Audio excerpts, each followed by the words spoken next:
అనంతపురం జిల్లాలో చిరుధాన్యాల సాగును విస్తృతంగా పెంచేందుకు అవగాహన కార్యక్రమాలు చేపడుతున్నట్లు ఆర్డిటి ఎకాలజీ డైరెక్టర్ మల్లారెడ్డి తెలిపారు. ఇవాళ ఎకాలజీ సెంటర్లో పలు స్వచ్ఛంద సంస్థలు చిరుధాన్యాల సాగుపై అవగాహన కార్యక్రమాలు నిర్వహిస్తున్న నేపథ్యంలో ఒక ప్రత్యేక సమావేశం నిర్వహించారు.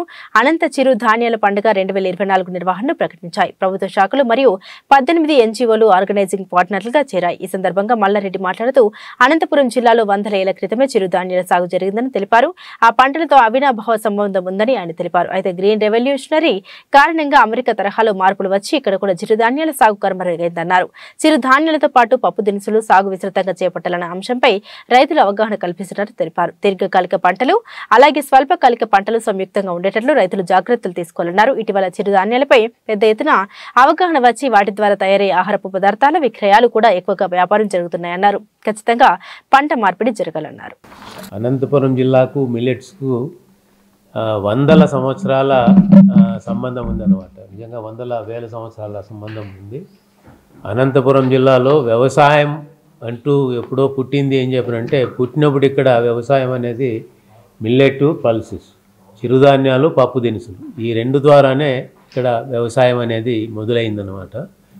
మనం అందరం ఇప్పుడు కూడా వింటుంటాం, ఆ కాలంలో మేము ఇట్లాంటి పంటలు పెట్టేవాళ్ళము, అవి తినేదాని వల్లే మేము చాలా బాగా ఆరోగ్యంగా గట్టిగా ఉన్నాము, బలంగా ఉన్నాము అని కూడా మనం వినేవాళ్ళం.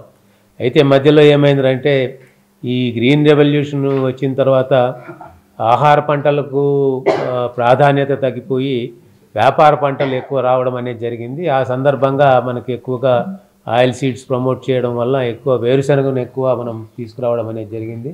నవధాన్యాలు అంటే ఒకటే పొలంలోనే మనకు 8-9 రకాలైనటువంటి ధాన్య పంటలు 2 రకాలుగా ఉంటాయి.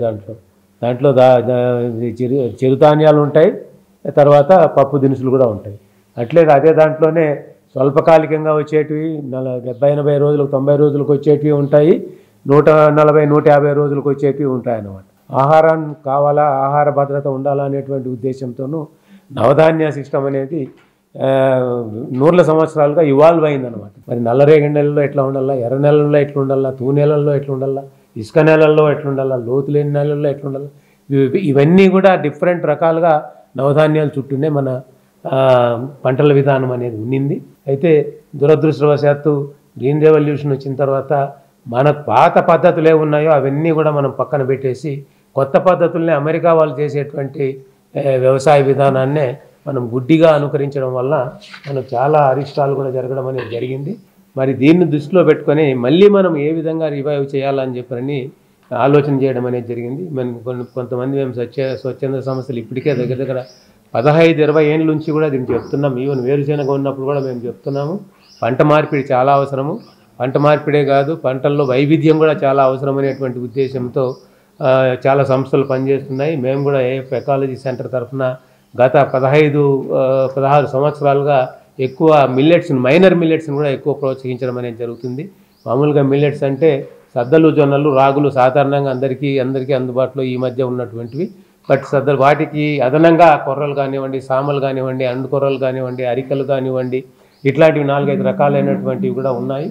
వాటిని కూడా మళ్ళీ మనం రివైవ్ చేస్తే బాగుంటుంది అని చెప్పినటువంటి ఆలోచన రావడం జరిగింది. ఇటువంటి ఆలోచన రావడానికి చాలామంది ప్రేరణ కూడా ఉంది.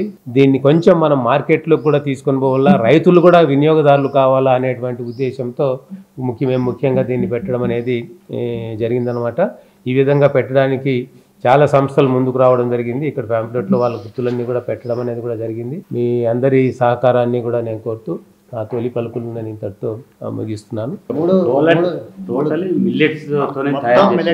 ఇంకేమీ ఉండవు, అంటే ఏది దొరికినా అక్కడ తినే వస్తువు మిల్లెట్స్ ఉంటుంది. ప్లస్ మిగతా రైతులు కానీ వాళ్ళు తినడం లేదు. సో వాళ్ళే మళ్ళీ తినేటట్టు చేయాలి అని, ఒకప్పుడు ఎప్పుడో 40 ఏళ్ళు 50 ఏళ్ళ కింద తినేవారు. సో వాళ్ళే మళ్ళీ వాళ్ళ పంటని వాళ్ళు ఎలా ప్రాసెస్ చేసుకొని మళ్ళీ ఎలాగ వాళ్ళు తినాలి అనేది తెలియచేయాలని ఇది మెయిన్ ఉద్దేశం అనమాట. అందుకు అందరు ఎన్జిఓలు ఎవరైతే వాళ్ళు రైతులతో పనిచేస్తున్నారో వాళ్ళని తీసుకొచ్చి ఇలా ఉంటుంది అని చూపిస్తారనమాట. అలాగే మేము పనిచేసే ఏరియాలో మేము కొంతమంది రైతులు చేస్తాం, అందరూ రైతులు అవగాహన కలుగుతుంది అన్నమాట.